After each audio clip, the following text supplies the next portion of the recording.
Boa noite, hoje é dia 28/11/2021 e estamos aqui fazendo o nosso culto da família da Igreja de Interlagos. Se você, porventura, chegou nesse vídeo, né, saiba que nós fazemos os nossos cultos aos domingos às 6 da tarde e você é nosso convidado. Então, venha participar conosco. Nós temos um site, www.igrejadeinterlagos.com.br. Aqui dessa região do vídeo, do site, tem os horários. E aqui em cima tem um botãozinho que está com problema, mas logo, logo nós vamos consertar, que é o ao vivo, tá bom? E aí, você olha aqui o horário. Se estiver naquele horário, aperta o botão que você vai cair nessa sala aqui, né? E aí você vai assistir o nosso culto. Tá ok? Então vamos lá. O texto que eu pedi para que vocês lessem antes de começarmos o culto é o texto que está em Lucas 7. E aqui saiu falhado. Eu acho que é 36-50. Deixa eu só dar uma conferida. Aqui na minha impressão aqui saiu muito ruim. Lucas, é isso mesmo, de 36-50. Tá? Já já a gente vai ler esse texto. O título da palavra é Óleo de Alegria. Eu gostei muito da introdução que Eliette fez, porque vai um pouco de encontro ao que eu quero pregar hoje, que eu quero falar para vocês hoje. O que vem a ser o óleo de alegria? A gente canta, né? Tem aquela música que a gente canta, né? Com óleo de alegria, mostra as tuas grandezas, né? É um corinho muito antigo da igreja, e ele fala de um óleo de alegria. E eu quero fazer uma análise desse texto que está em Lucas 7, porque ali ele retrata uma prostituta que se chega perto de Jesus, num determinado lugar, que a gente vai ler daqui a pouco, e coloca óleo, né, coloca o azeite, deita o azeite sobre os pés de Cristo. E isso tem um significado muito bom para a gente. Né? Nós temos pregado aqui, né, já há algum tempo, nós temos falado muito sobre o nosso crescimento espiritual, o nosso entendimento da palavra. Né? Nós precisamos entender bem o que está escrito na Bíblia, para que a gente possa vencer os enganos que estão por aí. Né? Então, eu sei que muitas vezes a gente ouve uma palavra aqui, uma palavra ali, de uma igreja assim, ou de uma igreja assado, e aí nos confunde, né? Nos deixa meio confuso. Puxa, mas o pastor não prega assim, ele prega assado, prega diferente, prega de outro jeito e tal. Aí eu estou ouvindo aqui, e essa pregação está falando comigo e tal. Nós precisamos tomar um certo cuidado com isso, né? Eu me lembro de uma vez, há muito tempo atrás, talvez mais de 20 anos atrás, nós tínhamos uma igreja que ficava ali na região da CUPC. E eu lembro que os jovens, eu era líder do grupo de jovens lá, naquela época, eu fazia as pregações de sábado à noite com os jovens, né? E aí, um determinado sábado, eles resolveram não ir para a igreja, né? E eu cheguei lá e não tinha ninguém, né? E tinha bastante jovem, viu? Tinha lá uns 20 a 30 jovens. Eles resolveram ir numa outra igreja de um pastor que fazia profecias, né? Então ele ia lá para ver as profecias daquele pastor, né? Que eu chamo de profetada, né? Profecia é outra coisa, né? De adivinhação do futuro. Né? E eu lembro que uma pessoa veio para mim e falou assim: olha como aquele pastor falou comigo. Ele falou que Deus me livrou de uma grande aflição.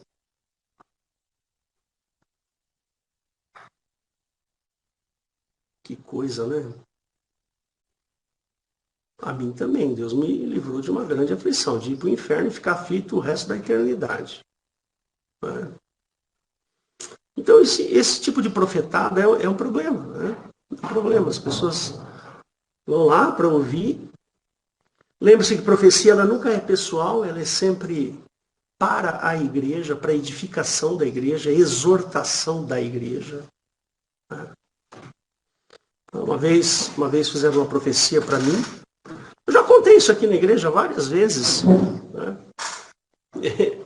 Eu namorava uma garota, isso lá. Eu tenho quase 60, então você imagina isso, há muito tempo atrás. Né? Antes de me casar e conhecer a Rosana, eu namorava uma menina.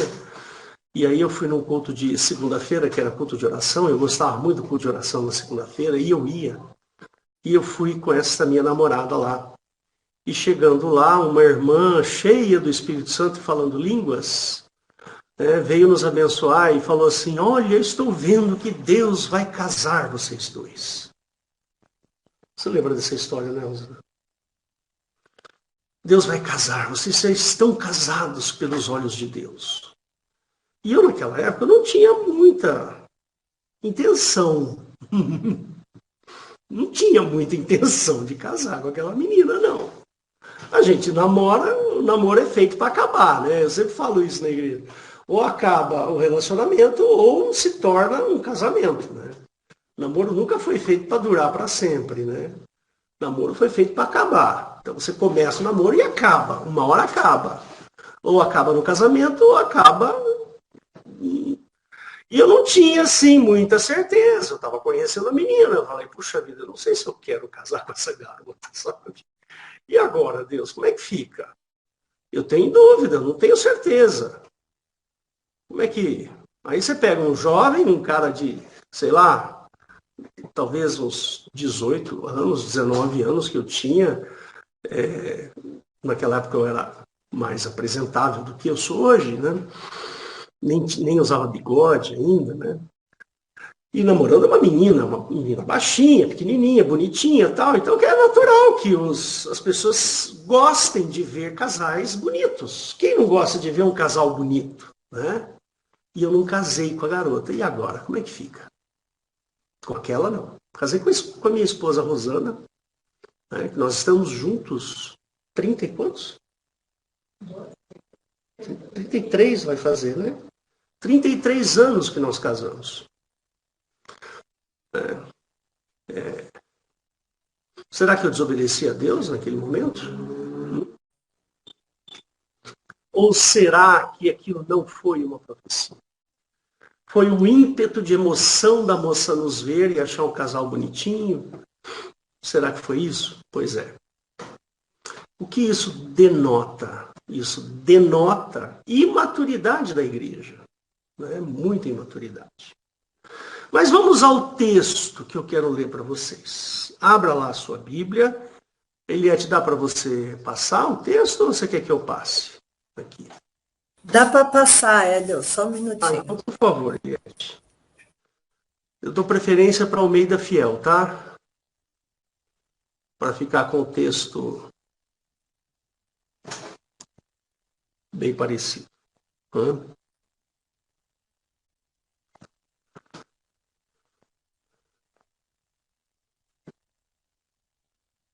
Tá difícil de achar aí o botãozinho?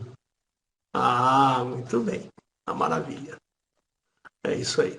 Então vamos lá para Lucas capítulo 7, verso 36. Tá ok? Lucas 7, verso 36. Aí ele fala assim. E rogou-lhe um dos fariseus que comesse com ele. E, entrando em sua casa, em casa do fariseu, assentou-se à mesa. Então Jesus estava lá numa situação, né? Ele tinha acabado de fazer uma série de coisas, né? Provavelmente, talvez tenha sido dias cansativos para Jesus, né?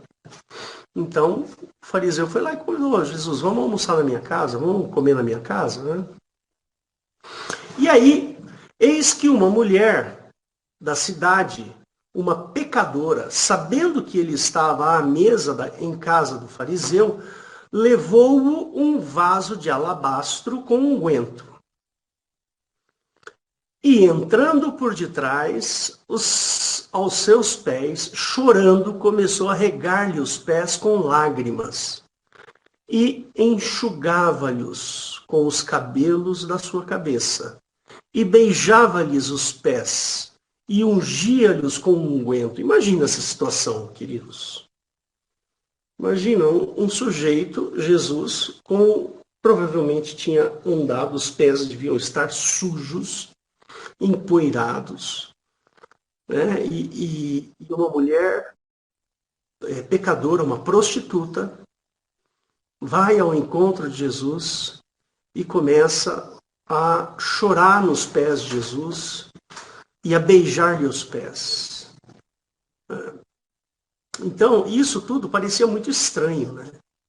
Mas Jesus não se incomodou por isso. Não fez nada. Quando viu isto, verso 39, o fariseu que o tinha convidado falava consigo, dizendo, eu pensava, né? Se este Jesus aí, né, fora profeta, bem saberia quem é e qual é a mulher que lhe tocou, pois é uma pecadora. Então daqui a pouco a gente continua. Por que esse fariseu falou isso? Por que ele falou dessa maneira? Né? Por que ele disse desse jeito? Né? Se esse cara fosse um profeta, ele saberia. Por quê? Porque o fariseu, ele é ligado à lei. Ele é um sujeito ligado à lei. E você não pode tocar numa mulher pecadora. Você não sabe qual o pecado dela. Se é um pecado, se ela está contaminada, como diz lá no Velho Testamento, se ela está contaminada com o sêmen de outro homem, ela é imunda, ela não pode tocar. Percebe? Uma outra pessoa, ela primeiro tem que se lavar, se santificar para tocar no homem, para pôr a mão em Jesus. Então, o fariseu ali naquele momento, ele vai lá e na sua consciência repreende Jesus. Como é que esse cara está deixando essa mulher tocar-lhe o pé? A lei diz que ele tinha que reprovar essa atitude da mulher. Entendeu? Volta o texto lá para mim, Guedes. Então, esse fariseu julgou a Cristo, né?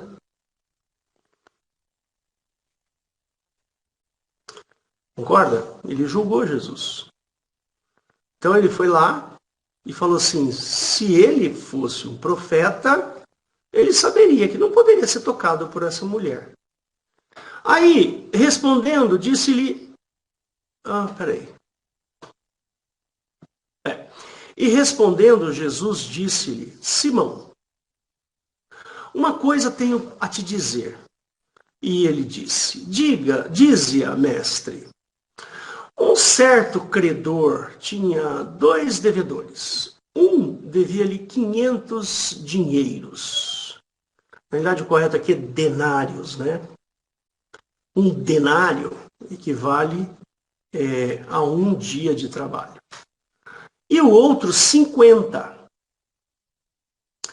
E então, e não tendo eles com o que pagar, perdoou-lhes a ambos.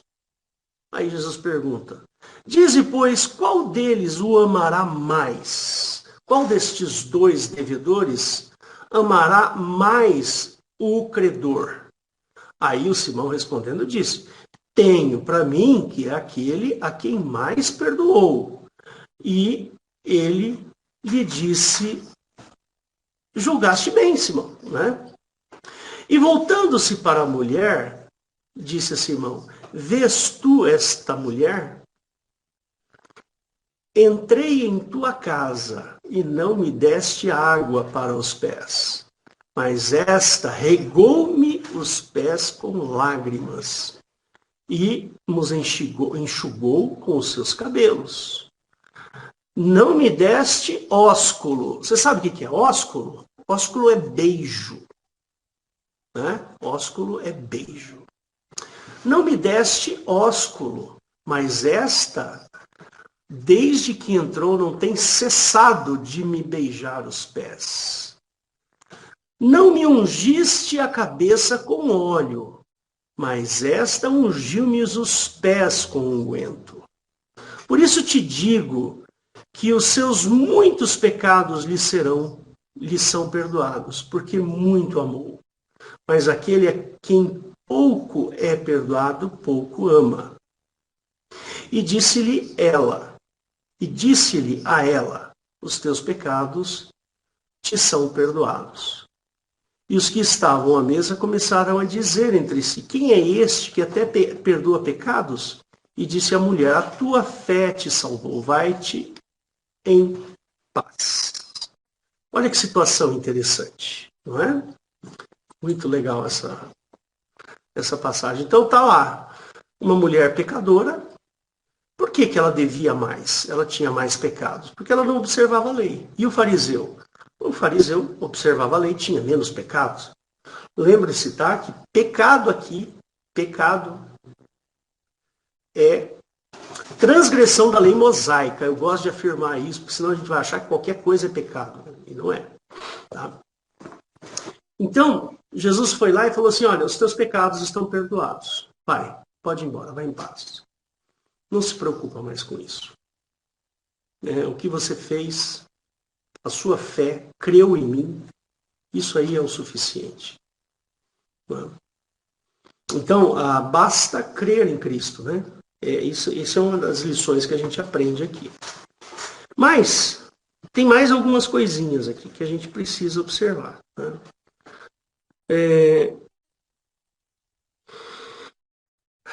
O Simão, né, o sujeito aqui, né?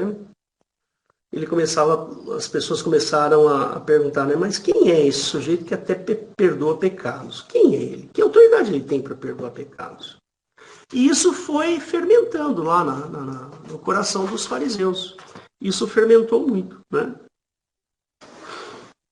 Muito interessante esse comportamento de Jesus aqui. Muito, muito interessante. Por quê? Jesus, ele é o Cordeiro, né? Ele é aquele que padece pelos nossos pecados. Nós cantamos agora há pouco aqui, né?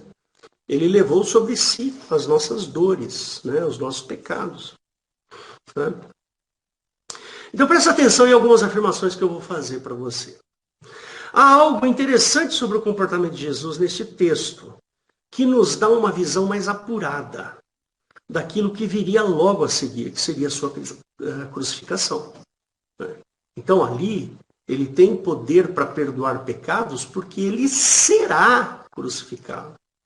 Ele será imolado para perdão de pecados. E ele, como filho do homem, vencendo os seus pecados, ele tinha o poder de perdoar pecados. Muito bem.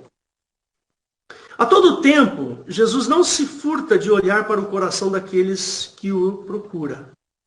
E esta mulher, ela estava visivelmente arrependida. Tanto é que ela chorava. Ela chorava e as suas lágrimas eram tantas que caíam aos pés de Jesus, ao ponto de molhar os pés. Ela tinha tanta resignação, ela tinha tanta dor dentro de si, ela tinha tanta culpa, ela tinha tanto temor, que ela entendeu que Jesus era o Filho de Deus e que Jesus a salvaria. Provavelmente essa mulher já estava caminhando com Cristo, ela não surgiu do nada. Ela devia estar na multidão. Ela deve ter percebido coisas, ela deve ter presenciado coisas. Um pouquinho antes, ali no capítulo 5, né? Se você voltar lá no capítulo 5, não precisa voltar aí na sua Bíblia não, mas ali no 5, verso 17 em diante, um paralítico, ele desce. Eles descem um paralítico assim do buraco de um telhado lá para chegar perto de Jesus, de tanta gente que tinha em volta. E Jesus falou assim, os teus pecados estão perdoados. Aí todo mundo começou, quem é esse que perdoa pecados? Olha, para vocês saberem que o Filho do Homem tem poder para perdoar pecados, eu digo você levanta e anda. Ele levantou e andou. O objetivo de Jesus não era curar. naquele momento. Era perdoar os pecados, que ia livrar aquele sujeito do inferno. Lembra que eu falei alguns dias atrás? Para Jesus ressuscitar alguém, curar alguém, ele não faz esforço nenhum. Percebe? Jesus não se esforça, ele não precisa fazer uma oração, aquele jejum, aquela oração, aquela gritaria. Não! Levanta e anda. Vamos lá, velho. Vem comigo. Entendeu? E essa mulher, ela viu uma oportunidade de organizar a sua vida. Ela viu essa oportunidade. Puxa vida, eu posso me organizar. E pela lei judaica, ela tinha que ser apedrejada e morta, porque ela era pecadora. Ela era uma mulher adúltera. Ela não prestava. Como se alguém presta. Tá certo? Ela não prestava aos olhos dos fariseus. E ela foi lá e falou, eu vou agarrar essa oportunidade de organizar a minha vida, de ajustar as minhas contas, né? E ela encontrou em Jesus. Mais uma vez, Jesus mostrando-se a favor da mulher. Né? Quem diz que o cristianismo é machista? Né? Aqui, Jesus a favor da mulher. Né? Olha que interessante.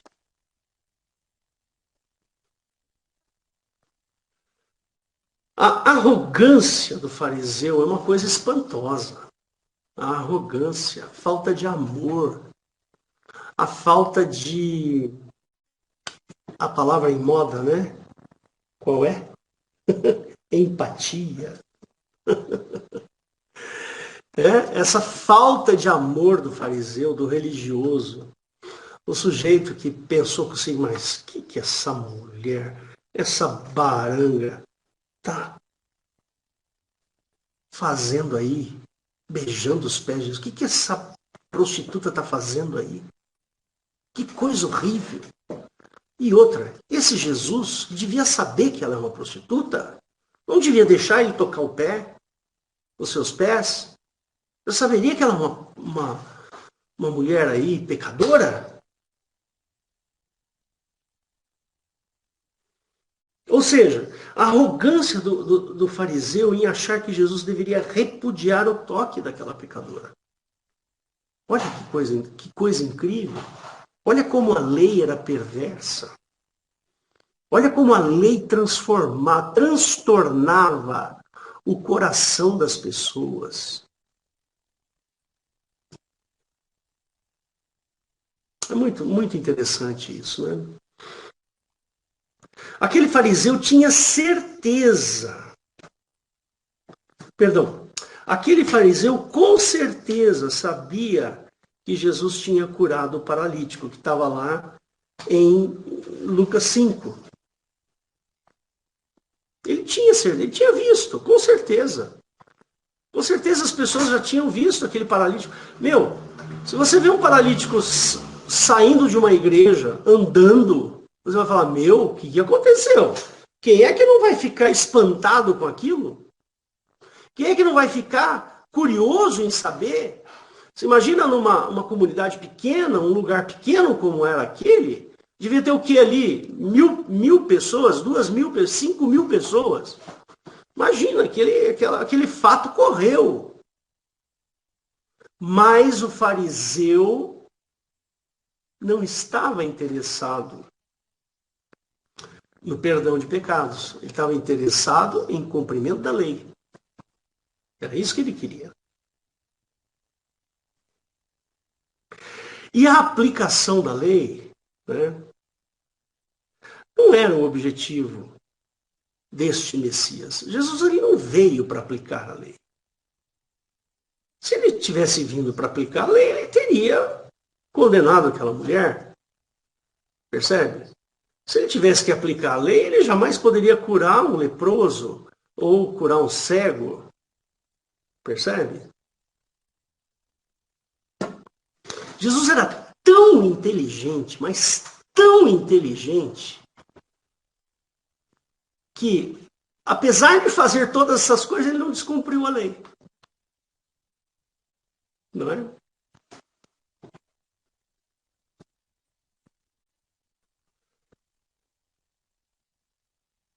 Eu escrevi uma coisa aqui, mas a impressão saiu tão ruim que eu preciso ver o que é. Não dá para ler. Mas vamos lá. Aonde eu quero chegar em tudo isso? Aonde eu quero chegar com essa minha reflexão aqui sobre essa mulher, né? E eu gostei muito de uma palavra que a Eliette falou agora há pouco na introdução, né? Às vezes, irmãos, a gente está tão atribulado com os nossos problemas, a gente está tão encrencado na vida, percebe? Que a gente ainda não entende qual são dentro do reino de Deus. A gente perde um pouquinho esse entendimento. Você quer ver? Pega uma pessoa que está doente, uma pessoa doente, um cristão que está gravemente doente. Se ele não estiver, se ele não entender exatamente aonde ele está, ele vai falar assim: Deus me abandonou. Percebe? Agora, o cristão que sabe exatamente aonde ele está dentro do reino de Deus, ele vai dizer assim: Deus está me chamando e eu vou para o seu seio. Ou Deus está me ensinando algo tremendo. Ou eu estou tendo essa experiência que é para levar essa experiência para as pessoas se converterem a Cristo. Então, queridos, nós precisamos entender onde a gente está. Nós precisamos entender qual é a nossa posição dentro do reino de Deus. Percebe? Assim, eu tenho esse entendimento porque, por exemplo, Paulo, ele teve determinados momentos que ele falava assim: olha, eu sei ter em abundância e eu sei ter escassez. Então não importa. Ele tinha um espinho na carne e falou: Deus, me tira esse espinho. Deus, me tira esse espinho. Deus, me tira esse espinho. E Deus falou assim: não, a minha graça te basta. Aí Paulo entendeu. Ele entendeu que aquilo era para o crescimento dele, para a vida dele. Percebe? Então, irmãos, nós precisamos entender a nossa posição. O que nós somos dentro do reino de Deus? Né? Eu sei que eu não sou eterno. Uma hora eu vou morrer, fisicamente falando, vou dormir, né? Pelo que a gente tem estudado. Né? Vai acontecer. Eu tenho que estar preparado para esse momento. Faz parte da nossa vida. Uma hora eu vou ficar doente. Uma hora, percebe? Eu poderia estar aqui me lamentando, falando: puxa vida, eu toquei violão tantos anos na minha vida e hoje eu não posso mais tocar. Eu tenho que tocar o piano. Mal para chu, mas eu toco o piano. Poderia estar reclamando: Deus, conserta meus dedos aqui, Deus, eu quero voltar a tocar violão. Entende? Eu uso o violão para a sua obra, Deus. Tem misericórdia, acerta meus dedos, meus dedos estão tudo entortando, tá vendo? Eu não consigo mais tocar violão. E eu toquei tantos anos na igreja, mais de 20 anos, né, Rosana?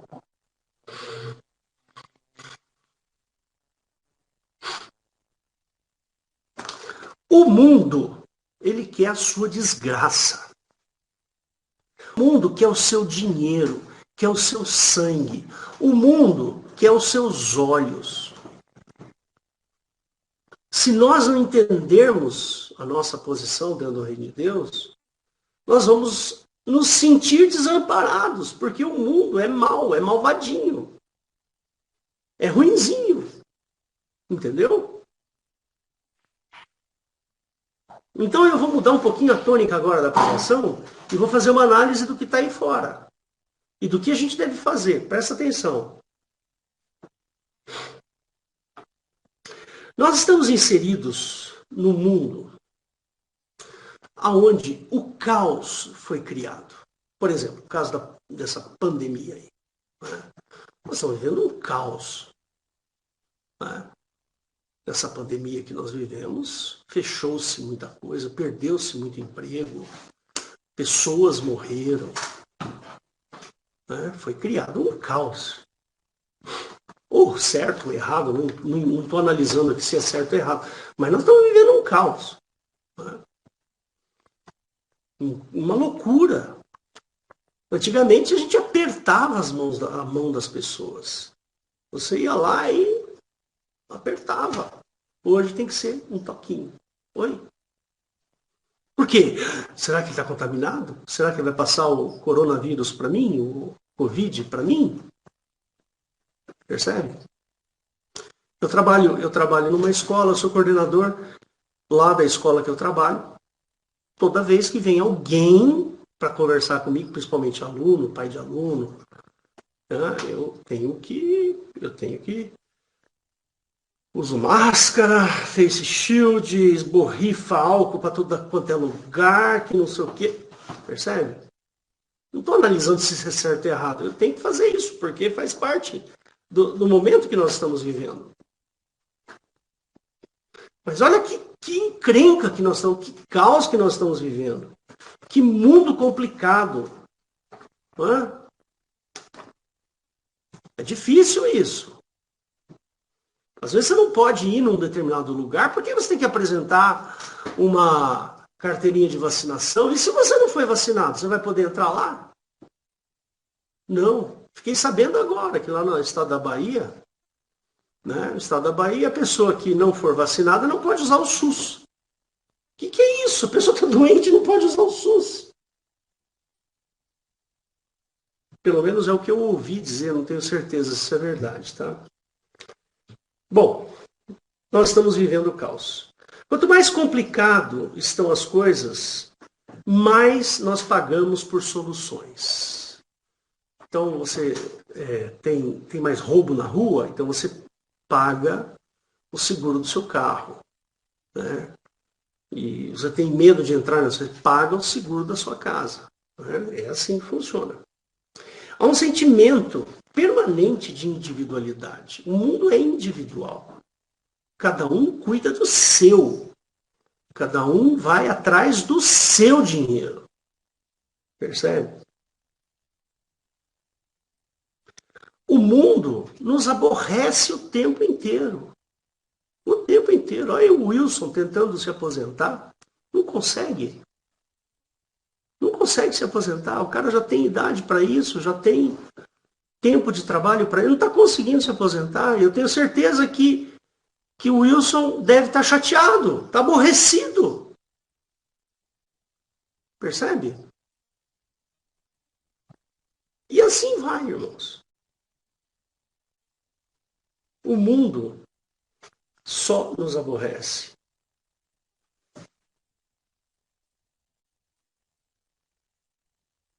Dá uma olhadinha ao teu lado, ao teu redor, para você ver. Nós vivemos um mundo onde o diabo tem poder. O diabo tem poder ao teu redor. Aqui é território de Satanás. Eu não estou falando daquele diabo hollywoodiano, não. Daquele capeta hollywoodiano, sabe? Aquele do Baphomet. Não estou falando desse daí, não. Isso daí é um estereótipo aí que... Nós vivemos onde o diabo tem influência. As pessoas, as corporações, o mundo é todo influenciado por Satanás. Percebe? E não tem jeito, nós estamos aqui. É como se a gente estivesse pisando na lama, tem que pisar de galocha. Não tem jeito. Nós estamos inseridos nesse mundo. Mas o que muda no cristão é a forma como ele vê as coisas. É isso que muda em nós. É a maneira como nós enxergamos as coisas.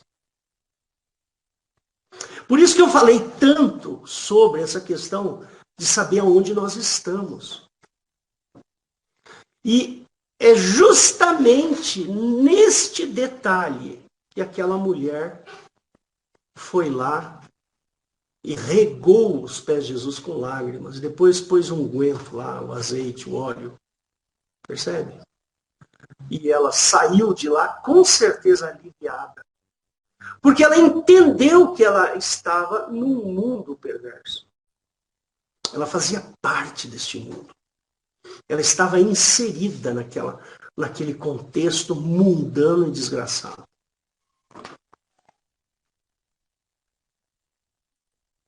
A mídia, né, os meios de comunicação, eles se especializaram em invadir a nossa mente.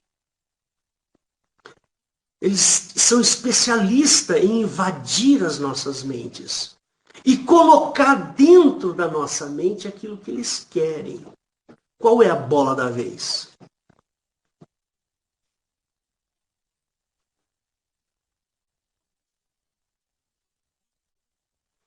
Aí a gente passa a achar o que o que Deus não gosta como sendo algo bom, algo certo. É assim que funciona. Percebe? A gente começa a achar que determinadas coisas que são terríveis, a gente começa a achar que está certo, não está errado. Percebe? E é isso que o diabo faz. A mídia faz isso. Está aí a questão da pandemia que a gente está vivendo. A mídia, né? Ela que é o médico, é o doutor. Você não vai mais no consultório buscar, no consultório médico buscar uma solução. Você ouve na mídia e acha que a mídia está certa e pronto. Você assume aquilo. Então, eu não vou fazer tal coisa, vou fazer tal coisa porque está todo mundo fazendo, a mídia está mandando, está influenciando, está fazendo. Então eu vou lá e vou fazer tal coisa. Vou tomar tal remédio, vou fazer, não vou tomar o outro remédio, vou tomar esse, porque aquele outro lá tem não sei o quê. É assim que funciona.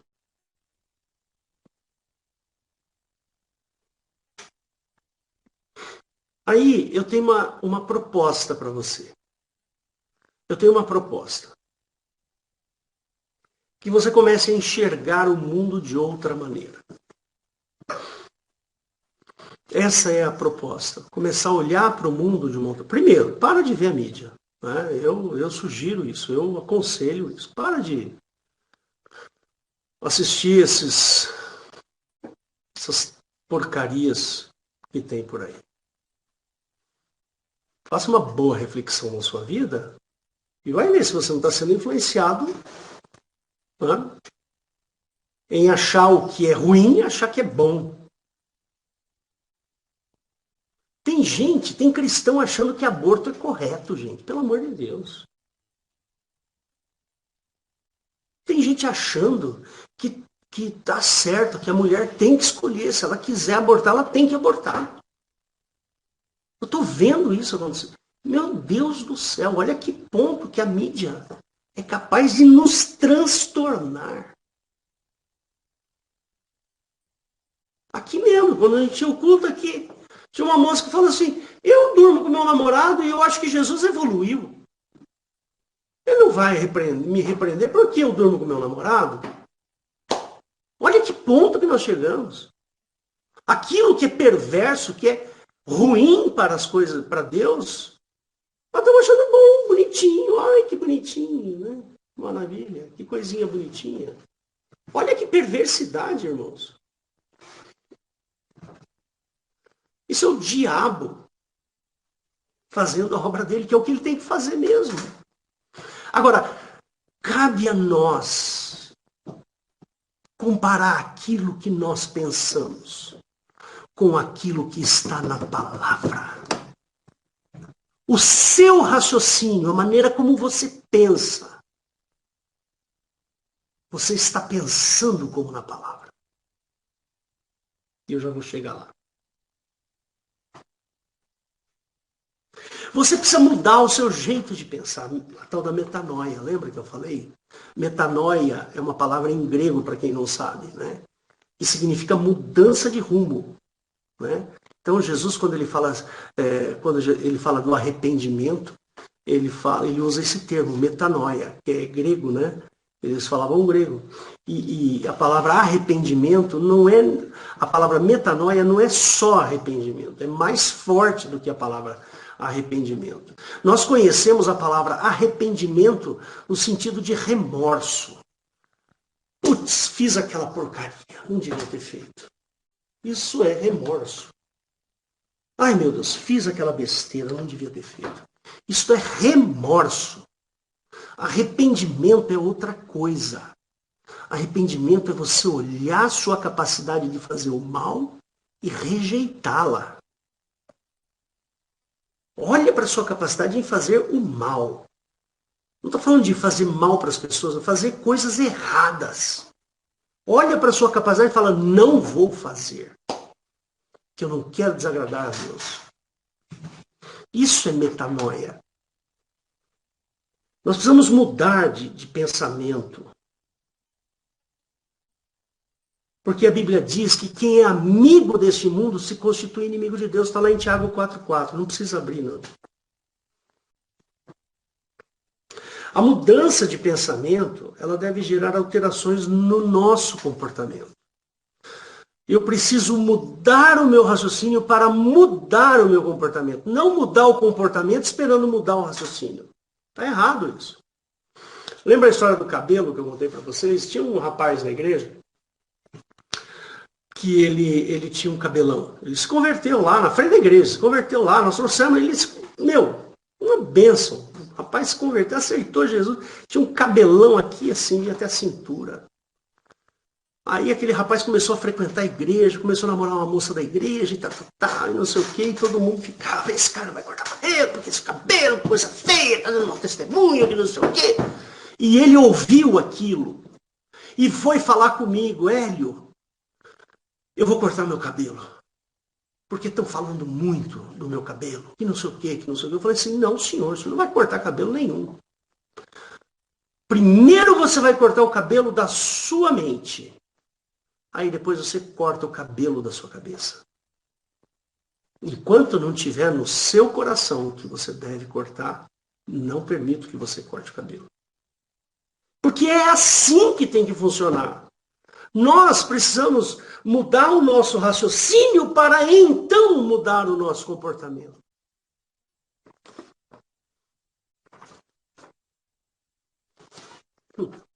É assim? Você vai ficar brigando o tempo inteiro?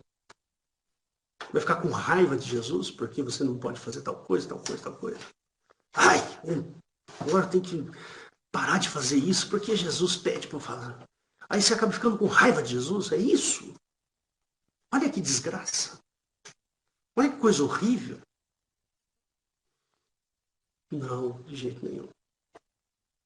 Você quer mudar aqui? Quer mudar? Começa orando. Vai lendo a palavra. Vai se inteirando. Muda, muda o ambiente em que você está. Vai para um ambiente onde esse ambiente colabore para que você mude de pensamento e então de comportamento. É assim. Percebe? Poxa vida, você se converteu, você é crente, e agora? Eu vou continuar. Vou dar um exemplo bobo, só para ilustrar. Eu vou continuar jogando futebol. Aí chega lá no campo de futebol, você começa a falar um monte de palavrão. Começa a falar, porque em campo de futebol se fala muito palavrão. Aí você fala, eu não consigo largar os palavrões. Percebe? Entendeu? Então para de ir no campo de futebol, porque você não vai mais falar palavrão. Porque Jesus não gosta disso. Percebe? Então a gente tem que frequentar, a gente tem que buscar ambientes que colabore para a nossa mudança de raciocínio. Você tem que ter isso em consciência. Você tem que tomar essa decisão. Percebe? Eu fiz aqui uma lista de coisinhas, né, que eu poderia falar aqui para vocês. Eu tenho ainda tempo, vou falar aqui. Ó. Vamos lá. Considere as admoestações dos apóstolos. Né? Principalmente as menos óbvias em nossa vida. Aquilo que é menos óbvio. Tome atitudes de adoração. Nos momentos mais atribulados da sua vida. Faça isso. Você está sentindo dor? Vai lá e tome uma atitude de adoração. Você está desesperado porque alguém está doente da sua família? Tome uma atitude de adoração. Você está com um problema na sua casa com o seu filho?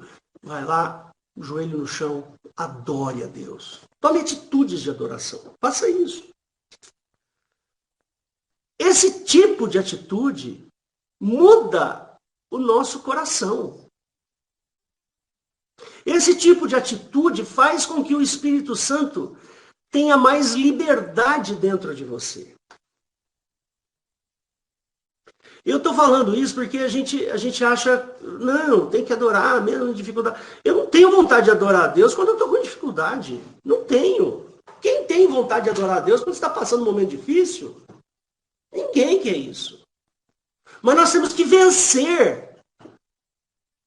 E nós temos que entender que é ali, naquele momento de adoração.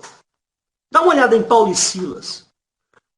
Os caras estavam lá num desespero, num lugar que devia ser o inferno, o pior do inferno, numa masmorra nojenta, podre. Os caras estavam todos machucados, tinham levado açoites. E devia estar doendo, devia ter barata, rato naquele lugar. Eles estavam amarrados com o joelho no peito, manietados. Aquilo devia ser um... Não dá para descrever. O que eles começaram a fazer? Fala para mim. O que eles fizeram, Paulo e Silas? Começaram a cantar louvores. Tinha solução para eles sair dali? Não, estava amarrado, doendo pra caramba.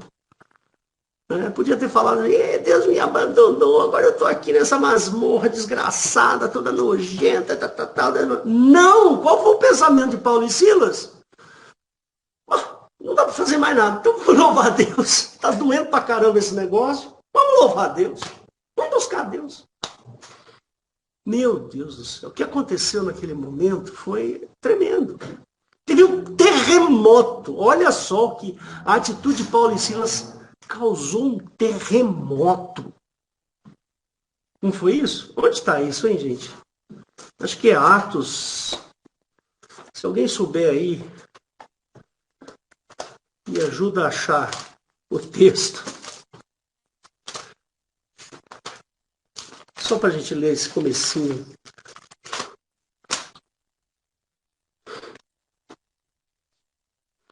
Deve ser ali perto do 10, né? Alguém lembra aí, Eliette? Você lembra onde está? Paulo e Silas?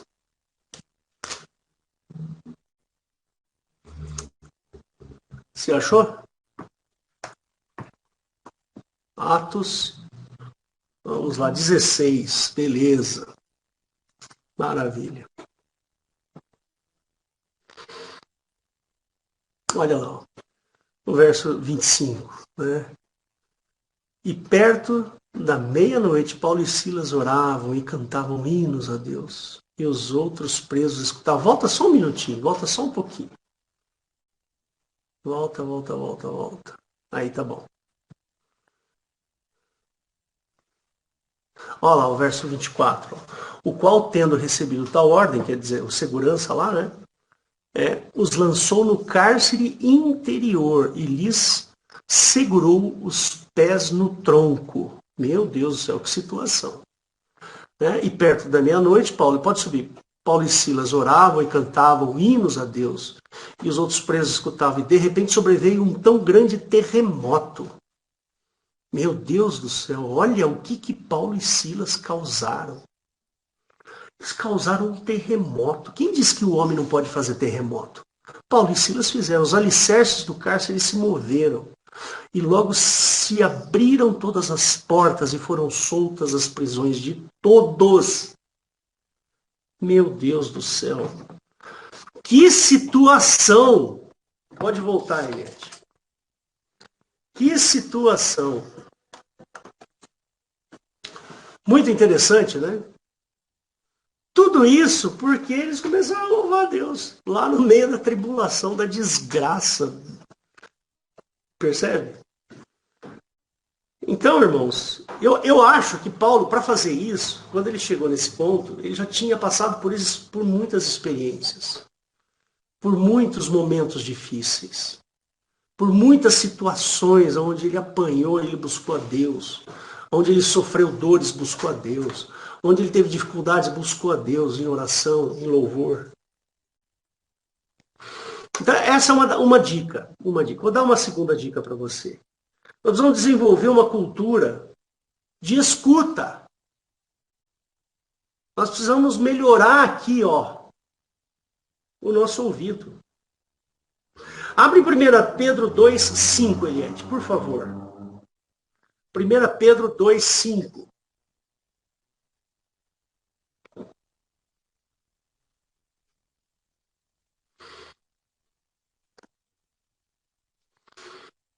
Quer ver o que está escrito ali? Vós também, como pedras vivas, sois edificados, casa espiritual, sacerdócio santo, para oferecer sacrifícios espirituais agradáveis a Deus por Jesus Cristo. Então, nós somos uma geração eleita, nós somos um sacerdócio, uma nação santa. Deus quer nos falar. Deus quer nos falar. E nós devemos estar atentos. Nós precisamos aprender a ouvir a Deus. E é lógico que isso é no sentido figurado. Não é? Isso aqui que eu estou falando, ouvir a Deus, é no sentido figurado. Não é que Deus vai vir uma boca de Deus aqui no meu ouvido. Eu falo, não é assim. Isso é coisa de Hollywood. Né?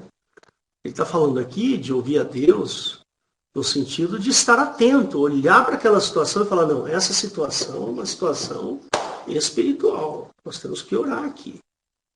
Nós precisamos buscar Deus nesse momento, porque Deus está querendo falar.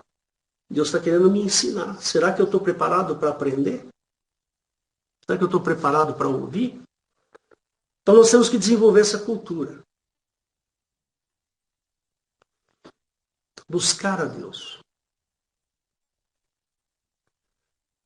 Quero que você abra agora em Romanos 12, de 1 a 3. E fica aí, Eliette. Romanos 12, de 1 a 3. Fala assim, olha que interessante. Rogo-vos, pois, irmãos, pela compaixão de Deus, que vos apresentei os vossos corpos em sacrifício vivo, santo e agradável a Deus, que é o vosso culto racional. E não sede conformados com este mundo, mas sede transformados pela renovação do vosso entendimento. Essa frase aqui, ela é uma pedra no sapato do cristão. Né? Essa frase, mas sede transformados pela renovação do vosso entendimento. Isso aqui é uma pedra mesmo. Sabe aquela pedrinha que machuca o pé? E eu vou explicar já já. Para que experimentais qual seja a boa, agradável e perfeita vontade de Deus. Porque pela graça que me é dada, digo a cada um dentre vós, que não pense de si mesmo além do que convém.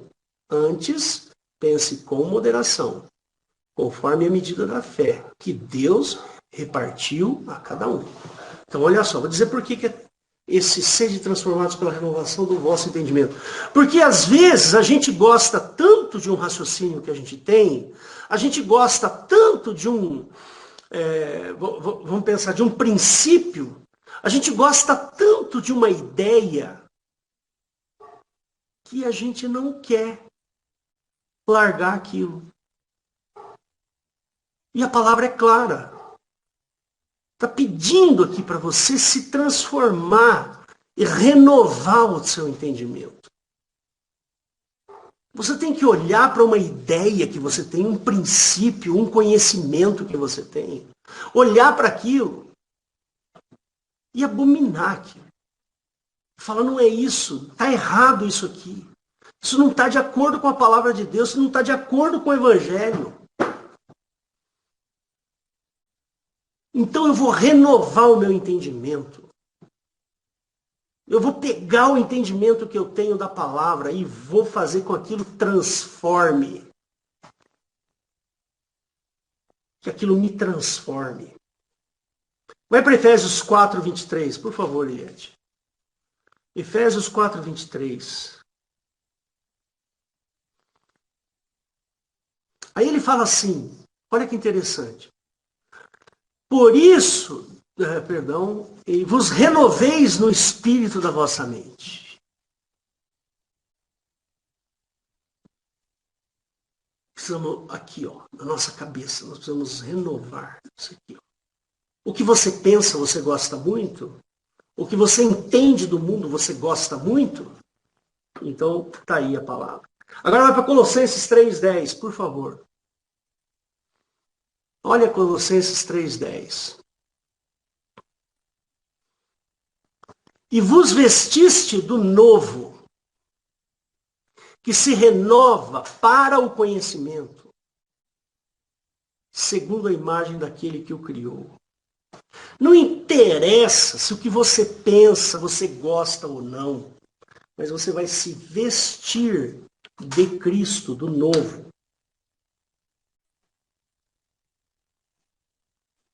A gente precisa desejar isso. O quinto torne-se parte de um ambiente diferente. Ou seja, vai lá. Busca um ambiente novo para você viver. Para de frequentar aqueles lugares que te faz voltar atrás. Isso eu estou falando tanto fisicamente quanto aqui, ó. Para de pensar em ir em lugares na sua mente que te faz voltar atrás.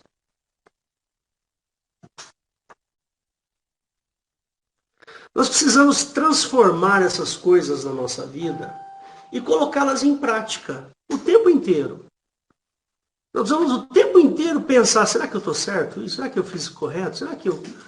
Não, eu não vou fazer mais isso. Não, eu agora vou mudar. Eu não quero mais. Senhor, me perdoa por ter feito isso, mas agora eu não vou mudar. Percebe? Começa a bombardear a sua mente com as coisas do Evangelho.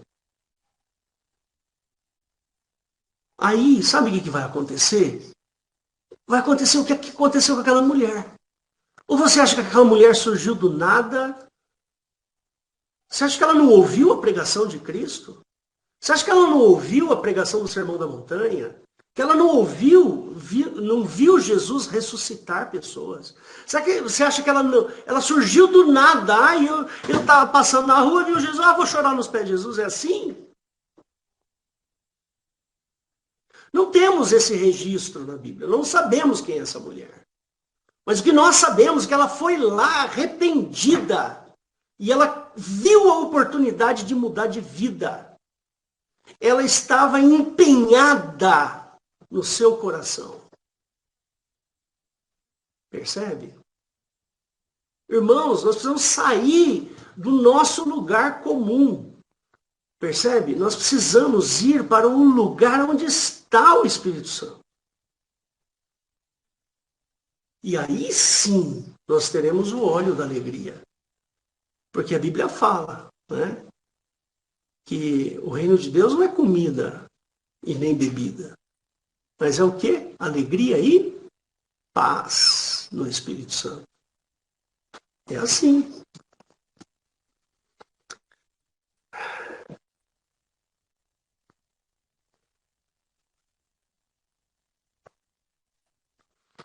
Quer ver mais uma? Vou falar aqui para vocês, já estou quase terminando.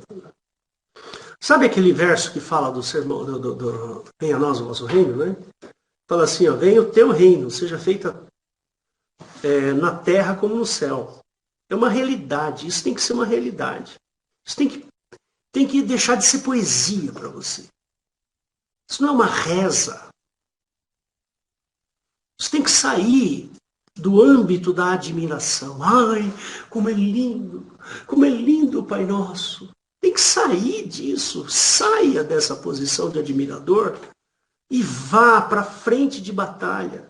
Vai lá na frente de batalha e dizer e fazer venha o teu reino.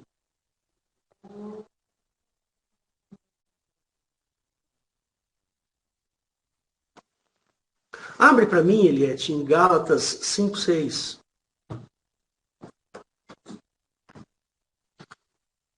Olha que interessante que ele fala aqui, ó.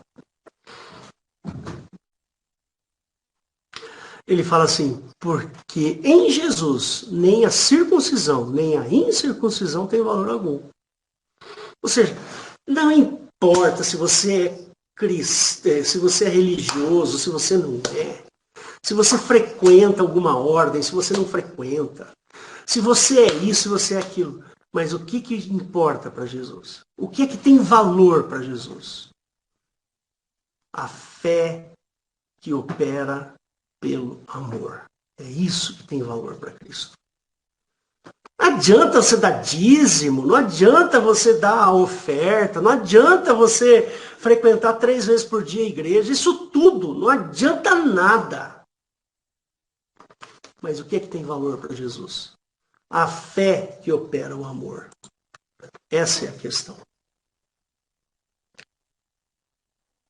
Isso tem que ser operacional, no trabalho, na escola.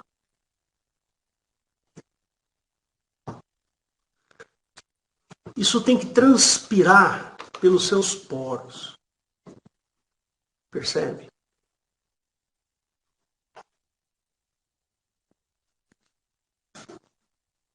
Nós precisamos aplicar esses princípios na nossa família, no nosso casamento, nos negócios. Você tem que aplicar isso nos seus negócios. Você faz negócios, então aplica isso. Aplica esta fé nos seus negócios. Percebe? Nós precisamos fazer isso com a nossa nação. Nós precisamos ajoelhar com a nossa nação. E buscar a Deus. Deus abençoa lá. Abençoa todos os deputados federais. Abençoa todos do PT, do PSOL, do PMDB, do PL, do P não sei o quê, do P daquilo. Todos eles, Deus abençoa. Abençoa, Deus. Porque estes homens tomarão decisões por mim, para a minha vida, que vai afetar a minha vida. Vai afetar a vida da minha família. Então, Deus abençoa. Para que eles tenham bom senso. Que eles saibam o que estão fazendo. Deus abençoa o judiciário. Abençoa aqueles 10, 11 que estão lá. Abençoa, Deus. Porque eles vão tomar decisões importantes para a nação. Eu posso não gostar daqueles caras, mas eu vou orar para que Deus os abençoe. Deus abençoa o João Dória. Eu posso não gostar dele, mas eu tenho que pedir para que Deus o abençoe. Para que ele tenha bom senso e tome boas decisões.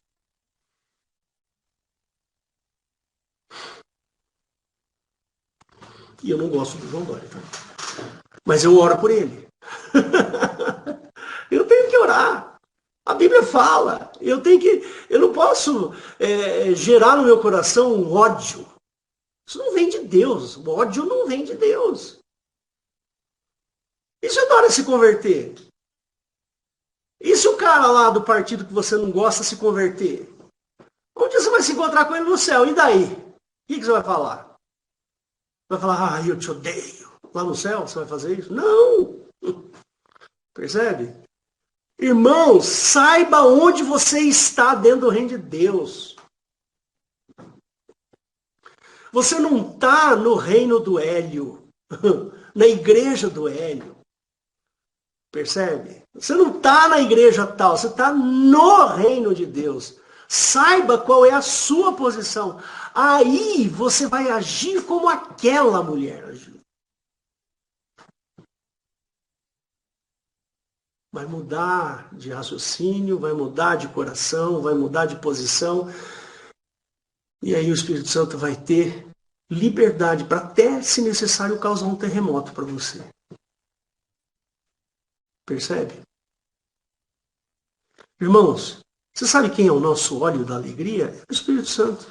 Ele é o nosso óleo de alegria. É ele é o nosso óleo.